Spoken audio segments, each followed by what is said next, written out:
have ever seen the buskers and the entertainment and the street magicians at the waterfront? Have you ever seen them there? Have you ever been one of those people? I thought Uncle Victor was. So one day we were there with the family. I think it was a Mother's Day, so it was the whole family. We went to one of the restaurants there, and then we were walking around, and my niece and nephew were quite a bit younger, so they were like checking everything out. And one of the guys, one of the magicians, was just starting with his set, his show, and you know, we were pretty excited, so we stopped to watch him, and he had quite a big area that was like his stage, and he was doing all these things. Now, I've worked in kids ministry for quite a long time, and we do like to do a lot of different tricks and magic things, and so we know all the behind the scenes of tricks and how it works and how illusions work and what you need to do to make it look like you've done something super amazing. I mean, we've made Coke appear in an empty Coke can. We've made things disappear. We've sent things flying. So we know, I would say we know pretty much a lot of what like magicians do. So this guy was doing his usual thing, making his usual jokes and, you know, doing like, oh, it's behind my ear and it's coming out my head. He was doing all these usual things. And he had these medallions. This wasn't a coin, it was like a medallion. It was a huge thing with like a star on. And he was doing all these tricks. Now, Dwight says, I'm a terrible spy, okay? He says that I'm the kind of person that like, if he's like, don't look now, then I'm like, look where, okay, I'm that kind of person. But he says I'm a very good detective, okay, so that's good, because I like to think I'm very observant. I notice a lot of different things. So I was watching this guy, and I knew most of his tricks, how he did all of them, and then the next minute, he had gone down there, we were standing over here, and he did this thing where he like did this simple, like he pulled it out, you know, he did it a bit like lamely, like, oh, he pulled it out of his sleeve, and it was a medallion, but it didn't have the star on. And he's like, oh, you were looking for the medallion with the star. Oh, there it is over there. And the medallion with the star was laying right in front of us on the floor over here. Now, he hadn't come this way at all. There was no one else around us. My family was there. No one had gone in front of us and put it down. We hadn't noticed. We'd been standing there nearly 10 minutes by that point. We hadn't noticed that. Until today, I still have no idea how that man did that. And it still bothers me. How did he get that coin? That was the coin there, and he got it there. And he didn't throw it, and it was just perfectly laying there right in front of us. My mind was blown. Now, I know it was an illusion, I'm sure of it, but still to today, I have no idea. Last week, we began speaking about a very hard, but a very real topic, disillusionment. And Dwight said that disillusionment is defined as disappointment in something or someone that one discovers to be less good than you had believed. And he also said that disillusionment is not something that happens immediately like that. You don't immediately feel disillusioned. Sometimes you don't even know that that's how you feel. It's not something that happens immediately, but rather it's a state that we get to. It's a place that we get to. It's a mindset that we get to. It's a heart set that we get to when we've experienced long periods of doubt, prolonged periods of doubt.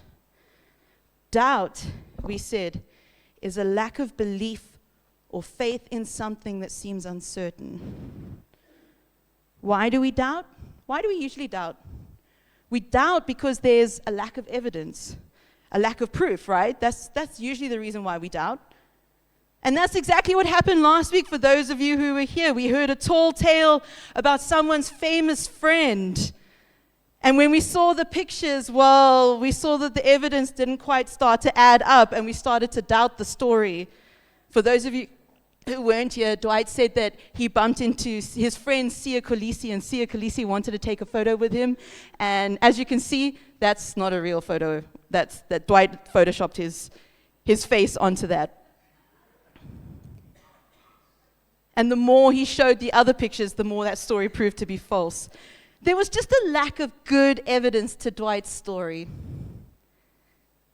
After Jesus died and rose again, some of the disciples needed to see some evidence that it was true, because this was too big and too important for them to get it wrong. They had given their lives to this mission, to this person. to this belief. And God, we heard last week, in his kindness, because he was well aware that it is very human to struggle with doubt, he showed himself to them. Jesus showed them his hands, his feet, and he ate with them.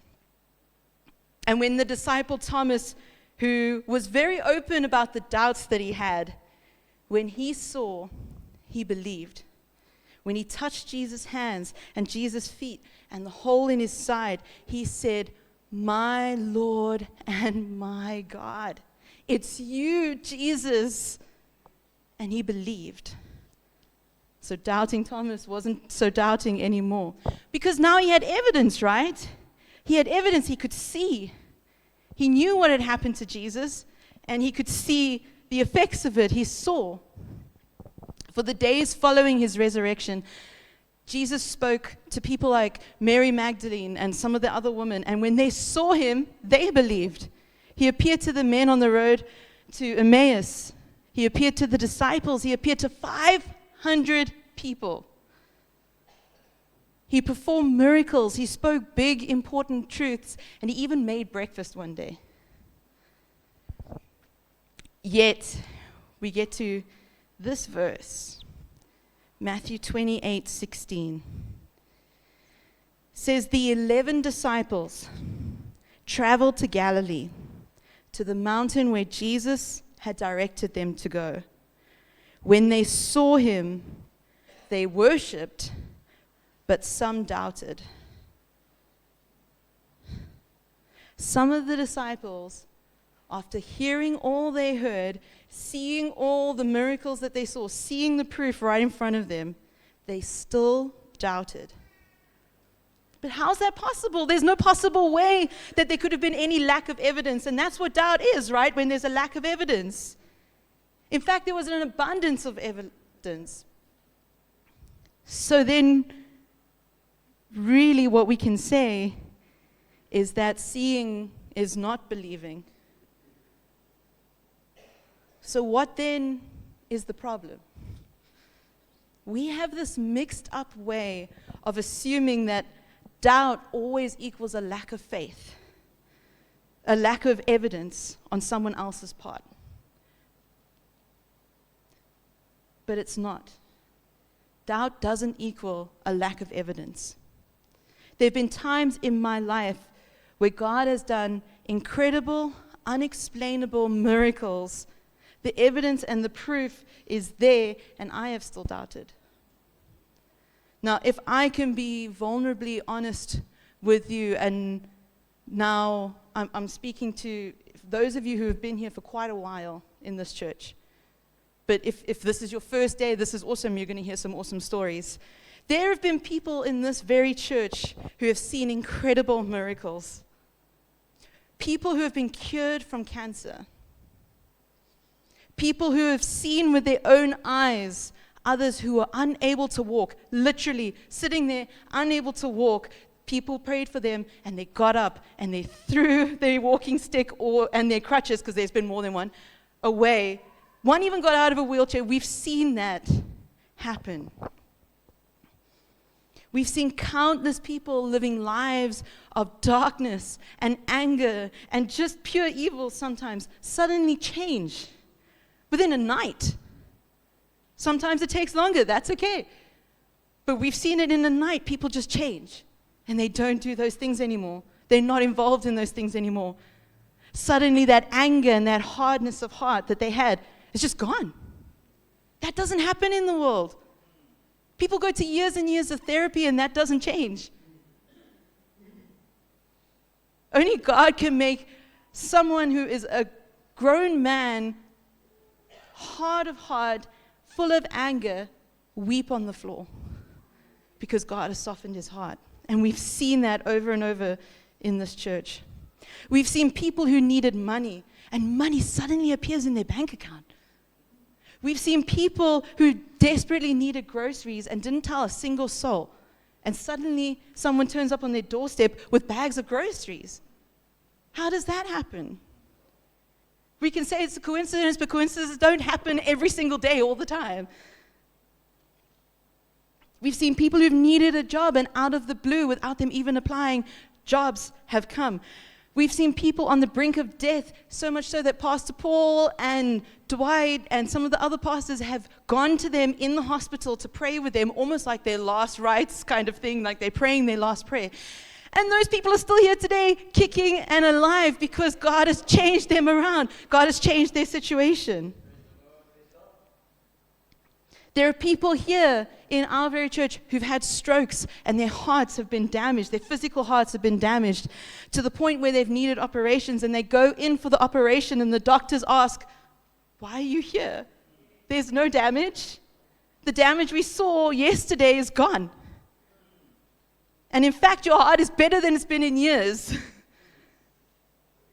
Those are not made up stories. Those are stories that have not happened in somewhere far away that we can't verify. They've happened here in this church to our people. To some of you sitting right here, right now, whose faces I'm looking at, and I know that these stories have happened to you and we walked with you. Many of you have also been witnesses to those stories and to hundreds more. I can't stand here and list them all. And yet some of those people that those stories have happened to, some of the people who were right here when those stories happened, who were right in the story and part of the story, saw it with their own eyes, are not here. And I'm not talking about people who have moved away, people who have gone to different churches, people who are still serving God. I'm talking about some of those people no longer serve God. They saw all of that, still doubted, and they don't serve God. And it's because seeing is not believing. Because if it was, they would still be here. If it was, they would still be serving God. It wouldn't matter our struggles. It wouldn't matter if someone offended us. It wouldn't matter if we didn't like the pews or the music or someone else in the church. It wouldn't matter, because we would believe, and that would be the only thing that matters. That would be the truth, because we would have proof if seeing was believing. We would have that proof, and that would be all that we need. Instead, there's doubt, and there's unbelief, and ultimately, there's that disillusionment that we spoke about. There are people who have lived those stories, who've had those things happen to them, and today they're filled with disillusionment. And that disillusionment leaves people very far from the God who worked miraculously in their lives. And I know that that's true, because I myself have seen God at work. I know all of those stories like the back of my hand, because we were there when they happened, and I know the people involved, and I saw some of them with my own eyes, and I've seen hundreds more, not because I'm like more holy or anything, just by nature of what we do. We just happen to be around more things, and I've seen those things. I have my own miracles to attest to. I was in a bus accident in the middle of Mozambique that should have ended my life. But yet the bus rolled multiple times it ended over the only ditch in the road for miles.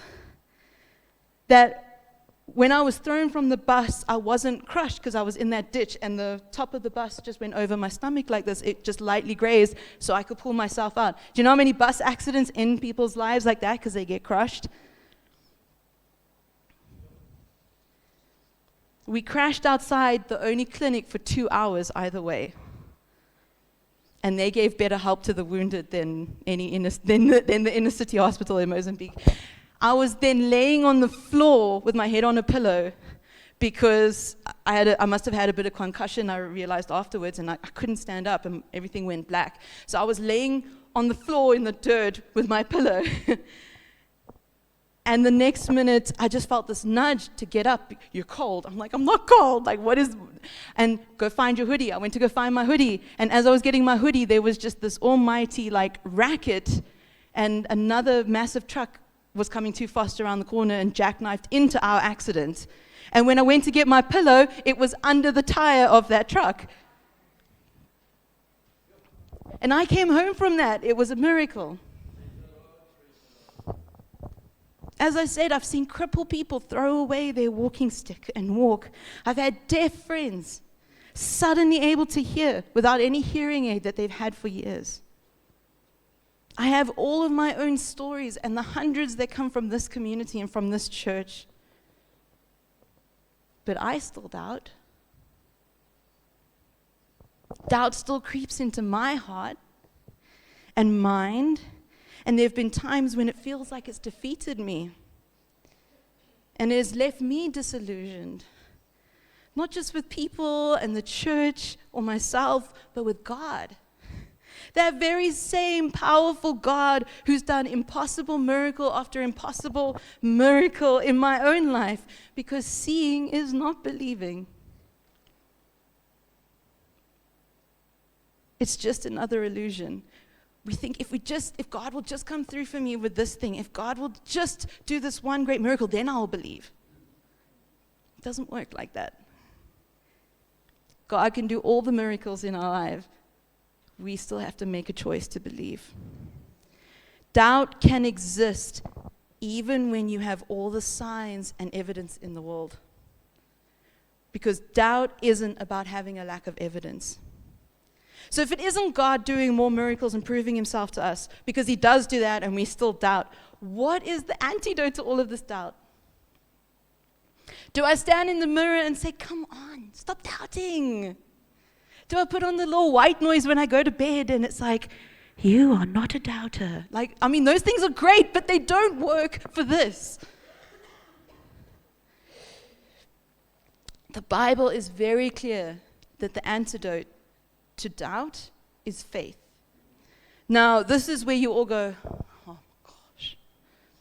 Just have faith. Wow. Okay, I could have read that at home. No, why didn't I think of that? Even if this is your very first time ever in a church, you've probably heard someone say, just have faith. What does that even mean? How do I even do that? Because we assume that this wrong thing about doubt, that it equals a lack of evidence on someone else's part, we also assume the opposite is true. What's the opposite of doubt? It's faith. Well, we always end up thinking that faith is this blind shot in the dark where I'm walking around and I'm looking for the target that I need to shoot at, but I don't know where it is, and I'm just going to shoot, and it must just miraculously land up in the place that I'm aiming at. Almost like the blinder the faith, the better it is. That it is a shoot and hope type of thing, but that is not faith at all. We're going to read, it's actually a really incredible portion of Scripture. Some of you will know it very well, and it's in Mark 9. And if you have your Bibles, let's turn there, because this is important, this one.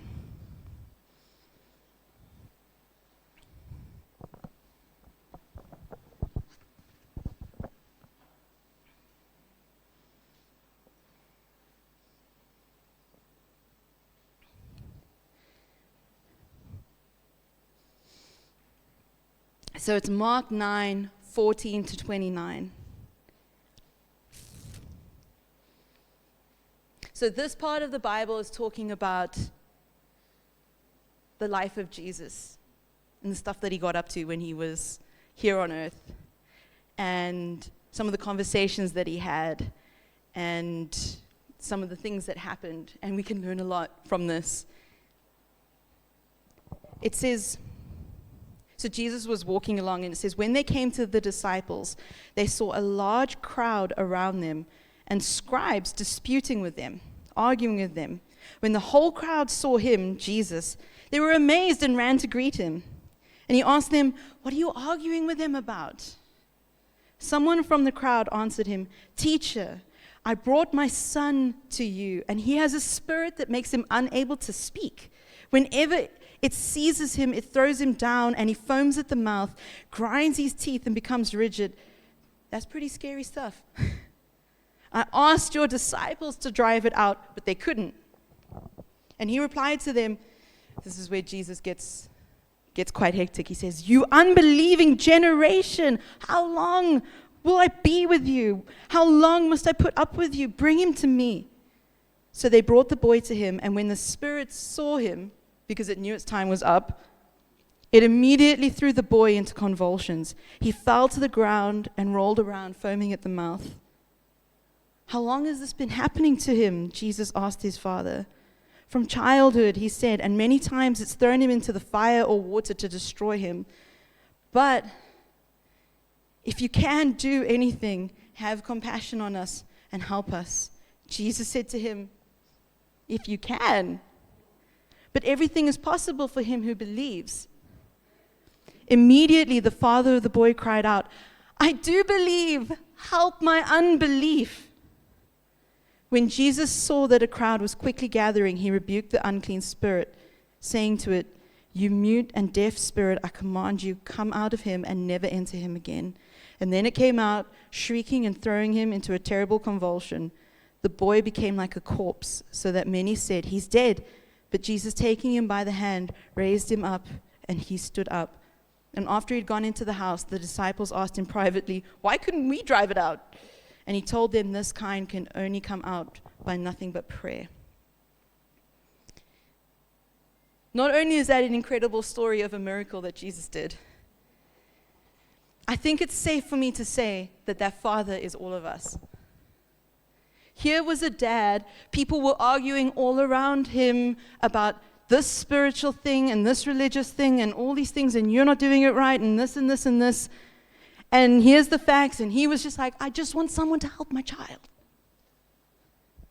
I don't know for sure that he had seen any of Jesus' miracles, but he had definitely heard of him, and he definitely heard of those miracles, because he wouldn't have been around there in that general area that day.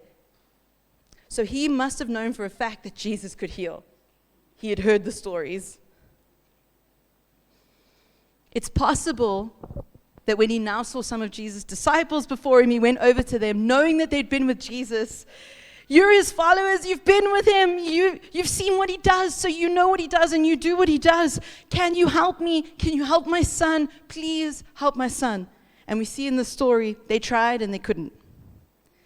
Then when Jesus arrives on the scene, he immediately ran over to him and tells him what's going on. And there's intention in his next action. He says, Jesus, I've brought you my son. Basically, I'm here to get your help. That's the only thing I came here for. And if you can do anything, help us. And then Jesus says, if you can, everything is possible for him who believes. And I think Jesus asks that question because you must already think I can if you're here. So why are you asking me if I can? And he asked that because Jesus already knew the Father's heart. And that kind of prompts this next raw and very real response from the dad. The dad says, I believe, I do believe, help my unbelief. Another translation says, I have faith, help my lack of faith. And this appears to be a kind of contradiction. It's the same as saying, like, I am rich, help my poverty. It's kind of like the same thing. How do we see this Father? The same way that we saw Thomas? Sometimes some people talk about this Father like he was a bit of a failure. He didn't fully believe Jesus. I would never have done that. I would never have said that. I will just say, I believe, finish and klar. But yet in those simple words, that Father that day captured so perfectly how we are and how we feel. He's not asking, help me to have blind faith, to just blindly believe you, make me believe you. He's not asking that. He doesn't have blind faith. He came here because he knows that Jesus can do stuff. He's seen the stuff, he's seen it, he's heard all the stories. He believes that Jesus can. It's not what he's asking for. He's asking because he realizes what we don't often realize, that there's something wrong with him, with his heart. He says, I believe you can, but I'm not sure if you're willing. He believed in what Jesus could do. He had no doubt what Jesus was capable of. But his question was, can I trust you? Can I trust your heart? Can I trust this identity of yours that everyone's been telling me about? He said, I believe your power, but help me to trust your nature. you and me, we struggle to trust God's nature. We struggle to believe that He is good and that He is for us and that He wants good things for us and that He is all-powerful and working together for our good. It's easy to believe that He can do these big, crazy, awesome, amazing things. That's actually easier. But to do those things for me, there are many people sitting here that I don't even think you ask that question anymore, if God will do something for me. You haven't asked in years. You haven't even considered it. Because that disillusionment has taken over your heart, and you're so far past that point of even thinking that God wants to do anything in my heart, in my life. So you don't even ask Him. Faith is often defined and seen as believing that God will do this big, impossible thing. And the bigger the thing that I'm believing for, the more impossible it is, the bigger and better it is, then the greater my faith is. That's not the only thing that faith is. And in fact, I don't think that Jesus really ever speaks about that kind of faith. Faith is believing that God is who He says He is and that He can and will do just normal things for you. The times when my faith has been its shakiest, it's not when God hasn't come through in the supernatural way in my life. It's been when I've doubted that He cares for me and that He wants to do these small things. It's when I've thought that maybe He isn't kind or good. And it's when I've been just completely indifferent to Him. That is what has really shaken my faith. Those simple thoughts that I've had about God, that He's not for me. He doesn't love me. He doesn't want to do those things for me. That's when my faith has been the shakiest. Because that does damage deep inside. And this isn't on God. God doesn't need to prove. He's proven Himself already. This is us. This is what we've decided to believe. This is what we've surrounded ourselves with. This is the stuff the thoughts that we've let infiltrate our hearts and our minds.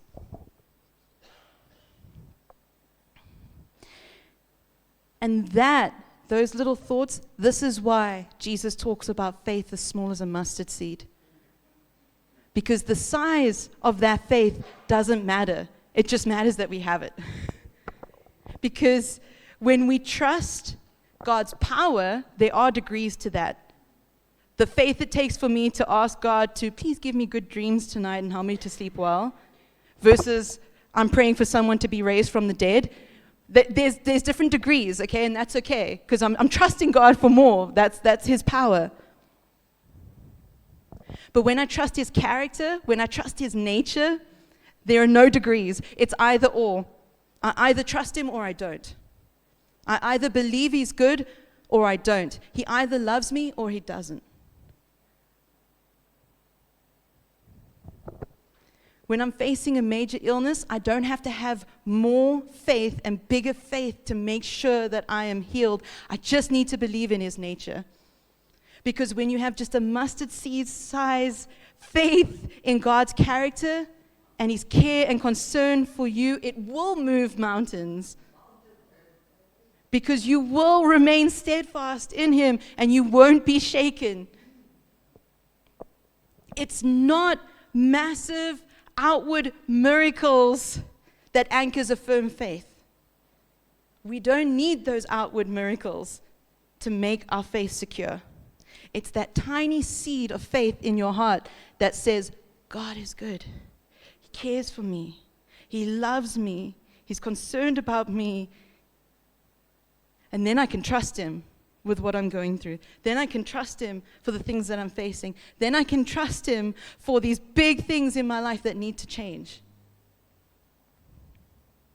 It is that faith, that small little faith, that leads me to believe that all things are truly possible for him who believes.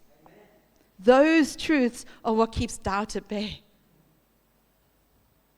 That tiny seed of truth is what grows into a big tree of faith that helps you to stand firm and never feel shaky.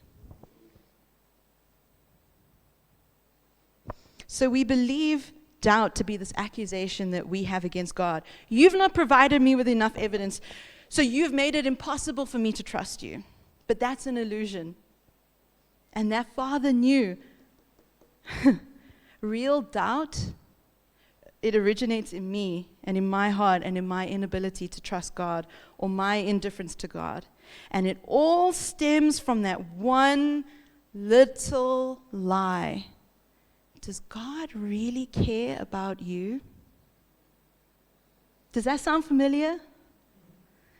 If it sounds familiar, that's because it was the first lie ever told.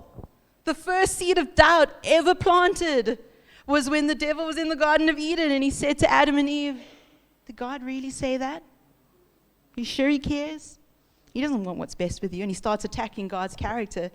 He made the people who walked with God, who saw God do incredible things, who got to speak to him face to face, who walked with him like a friend walking next to him. He got the people who did that to doubt God.